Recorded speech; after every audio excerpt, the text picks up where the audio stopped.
All right, welcome back, everyone, to the Big Blue Tea. All right, Big Blue faithful, welcome back.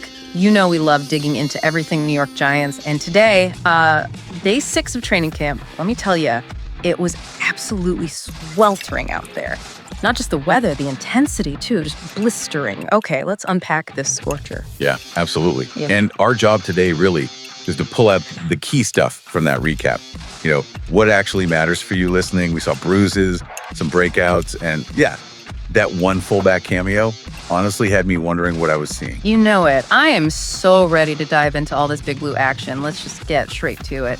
So the first thing, probably top of mind for everyone, myself included, is the injury situation. And yeah, day 6 had some pretty significant scares, unfortunately. Our rookie, Malik Nabers, he got banged up twice. Ended up going to the locker room, shoulder injury now. No cart, which maybe that's a small silver lining, but definitely something we got to watch closely. What's your immediate take on that ripple effect? Well, what's fascinating, or maybe concerning, isn't just the immediate depth, right? It's the strategy. If Nabers misses any real time, how does that change the offensive game plan? Do they lean run? Do they have to push other receivers faster?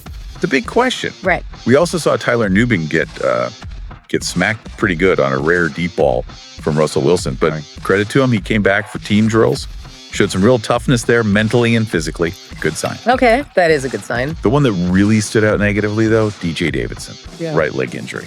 Seeing a lineman getting stretched out like that, it's just, never what you want to see. No, absolutely not. Davidson's setback is tough.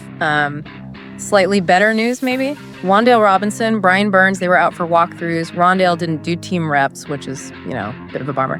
But Brian Burns, when he hit the field, oh man, he was absolutely bringing the smoke. That's the energy we need. Skattebo, though, he also sat out team reps. Okay.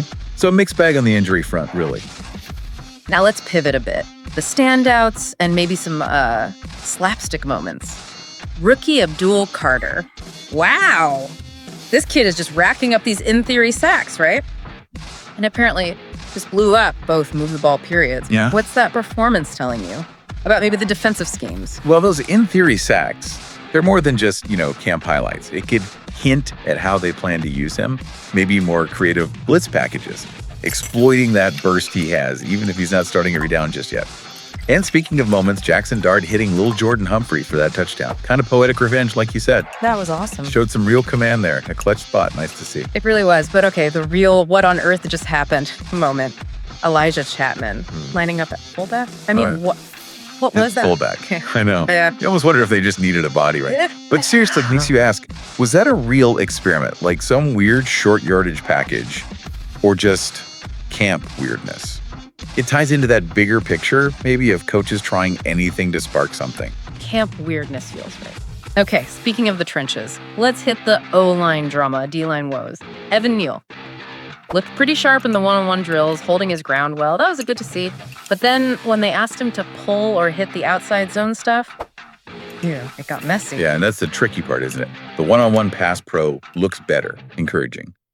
But struggling with pulls, with movement, if that's key to your run scheme, it's a potential mismatch. So the coaches, they're kind of a dilemma, right? Simplify his job or push him in a system he's struggling with. It raises big questions. Huge questions, especially given where he was drafted. Exactly. And then flip side, the D-line. Run defense looked rough without Dexter Lawrence. Yeah. Robertson Harris, the other DTs, reports that they were getting pushed around pretty easily. Like grocery carts was the description I saw. Yeah. Looking light in the middle for sure. Needs shoring up, no question. Yeah, that middle without Dex is a major, major concern for me. But hey, some under-the-radar guys made noise too. Dalen Cambre keeps popping up.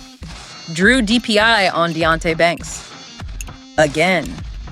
Banks, man. Gotta turn your head around. It's becoming a theme. It really is. And, with Cambre drawing those flags on Banks, is it Cambre being great? Or is it Banks' technique? Is that coachable quickly? Or is there a deeper issue with anticipation on certain rights? The DB coaches have got to be looking hard at that. Yeah. Meanwhile, Marcus Embo didn't get starter reps, but apparently showed really clean footwork, good base, and a mean streak. Ooh, like hearing that. Yeah, one of those guys. Even in limited snaps, you see flashes. Makes you think, okay, maybe some future potential there. Definitely want to keep an eye on. So, wrap this up. After this scorcher of a day, staff handing out watermelon, maybe some prayers, what does it all mean for the team's resilience, their chemistry moving forward from a day like this? Well, today was definitely a test. You had significant injuries, some really surprising plays from guys, both good and bad, and just clear, obvious areas needing work at both lines especially. It hammers home how brutal camp is and how vital depth becomes. Yeah, no kidding. They've got a scheduled day off tomorrow, which honestly feels needed for everyone. Players, coaches, us watching.